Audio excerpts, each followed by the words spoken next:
Hi everybody. Social media influence. I am a bit older than everyone here, so at this stage in my life, I am not really that influenced by social media right now. Um, so back in my day, I'm gonna go back in time. Um, back in my day, the biggest media influence was a combination of TV magazines. Back in that time, you would have popular TV shows with, as you're a kid, teen things, with, shows with girls that, dress a certain way, have their hair a certain way, blah, blah, blah. And then in the magazines, they would go more in depth about what they eat, what they wear, how they exercise, what they do to appease their boyfriend and stuff like that. And that was a big influence to be on top of those things because it was a form of FOMO, fear of missing out, where if you were on top of all these clicks and these trends and everything like that, you had something to communicate with your friends in school about and that kind of thing. So you're part of like an in crowd, so to speak.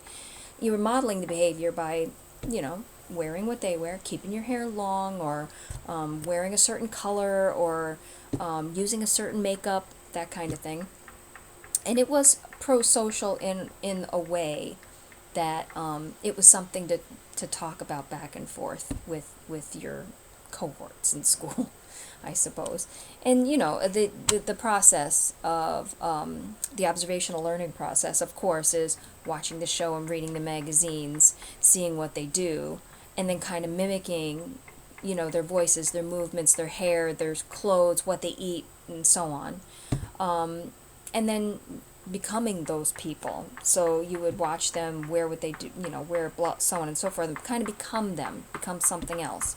And then the motivation of it was to be popular like those people in the shows, right? Because back then we didn't have like people on TikTok blasting you with all kinds of popular stuff to do or whatever. But it was the same idea in a slower form. So you would go through all of that to be part of the in crowd. And it was effective back then. It was our version of social media. It was a way of knowing what was going on.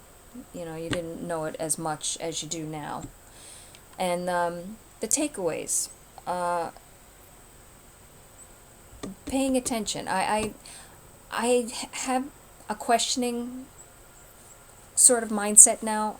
Whenever I see something that I like, that I don't like, or whatever, I research it. I'm not the kind of person that just goes in a certain direction anymore because it's the popular way to do it.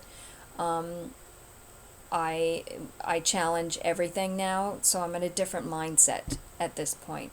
Social media is great for business and that kind of thing, but honestly, it's not something that completely influences me. But back then, our version, the TV and magazines, were a heavy one for me, and it's pretty much almost the same level that we have now.